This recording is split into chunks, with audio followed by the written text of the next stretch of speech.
They don't want to fix it. Speaker Johnson is better than McCarthy. Why risk the Republican majority by calling for his removal? I beg to differ also.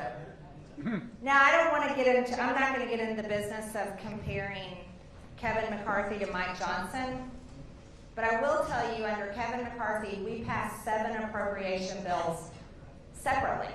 They weren't packaged in a minibus or an omnibus. We only had 5 more to go.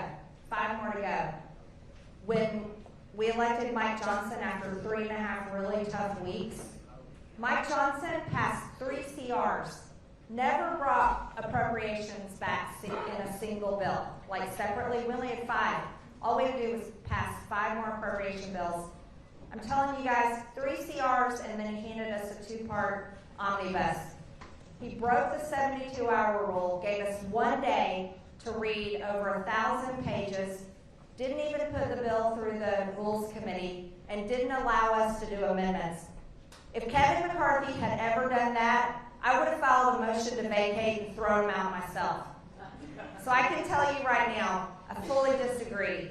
You can feel however you want about Kevin McCarthy, but he has done nothing like Mike Johnson has done to us. Nothing. That's provable. That's no matter who you listen to on a podcast or whoever's host, those are the facts. And I think the facts speak for themselves.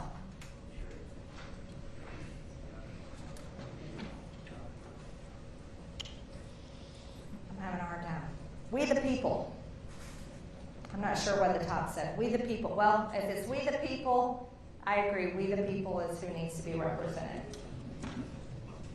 Why do people go to Congress with ideals then sell out? Wonderful question.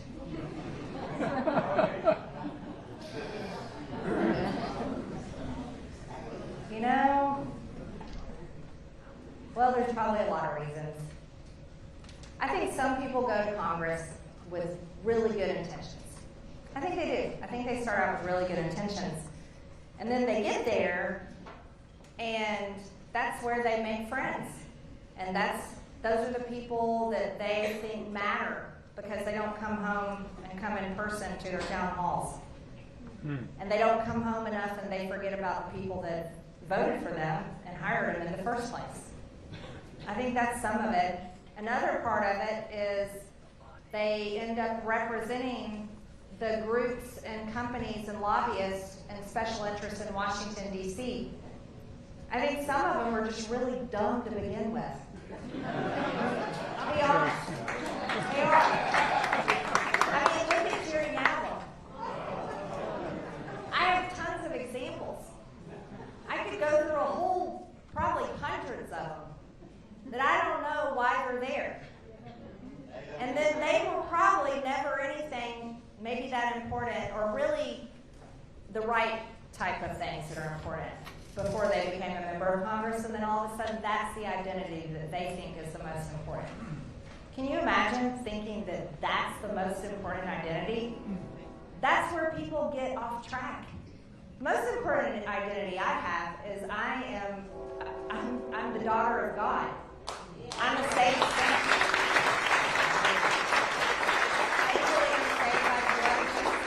That's my identity. I'm also a mom. I also am a daughter and a sister and an aunt. I'm a neighbor. I'm a friend. That's my identity. And then I'm a business owner. And please let it be the Trump train. I don't know why they get lost in Washington, because I don't think Washington is that special. I think home is much more important. Why is it so important for you to oust Mike Johnson, Speaker of the House? I think I've covered it. I hope I've covered it. What's happened to our Republican Party? Why no unite? Why is Mike Johnson folding on everything the Democrats want? I do not understand it, and we don't understand it. We don't understand how someone he voted no to Ukraine aid, by the way. September 28th, 2023, less than 7 months ago, he voted no to $300 million to Ukraine. And now all of a sudden he's saying it's his top priority is sending Ukraine $60 billion. I don't know what changes someone. I don't know how someone goes from being pro-life, and I believe he is. He's a Christian. I believe that about him. This isn't a personal attack on Mike Johnson. That's not it for me. I don't know how he goes from that stance to funding full-term abortion clinics. I have no idea. That's what some people say. I don't have any proof of that. So for me, I'm telling you the truth. I do not know how someone changes so much. It doesn't make sense. And it's wrong. That's what I do know. It's wrong. And you can't be the Republican leader and you can't be the Republican Speaker of the House if you're passing all the major bills with all the Democrats, tying our hands behind our backs, not allowing us to make amendments, not following the rules that we voted on, and not following the 7 tenets that he gave us. If he's doing all that, he's not our Republican Speaker of the House. He's the Democrat Speaker of the House, and he's doing a better job than Hakeem Jeffries would have. And that's the reality. What I can promise you is this. Listen, our majority is important, but we are losing Republican members of Congress under Mike Johnson. They kicked out George Santos under Mike Johnson, even though he wasn't convicted. We have other Republican members of Congress leaving early, like Mike Gallagher. He's leaving early and not even giving his district a chance to hold a special election to replace him. That's Mike Johnson. His job is the care and keeping of our majority, and we're losing the majority under Mike Johnson. So I have a lot of reasons that are concerning to me. I wanted to address them here with you because I think, again, you're the people I work for. You hired me, and I want you to make sure that I have an understanding, we have an understanding. Here's where my head's at. Here's what happened. Here's why I'm mad. Here's why I don't think we can tolerate it.